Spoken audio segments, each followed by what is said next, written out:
ఏంది సార్ ఇంత కారణం అయింది మాకు ఇంత కారణం అయింది మాకు కూడా ఎవరు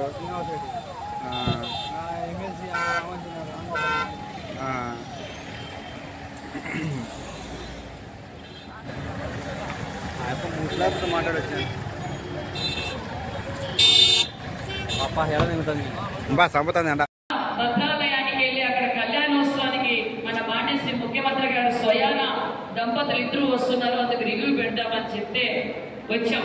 యాక్చువల్ గా పులివెందల్లో ప్రోగ్రామే లేదు, కానీ నిన్నటి రోజు అన్న మనం కార్యకర్తల సమావేశం పెడదామని బీటెక్ రవి గారికి చెప్తానే నేనైతే ఇంతమంది కలుస్తారు అనుకోలే.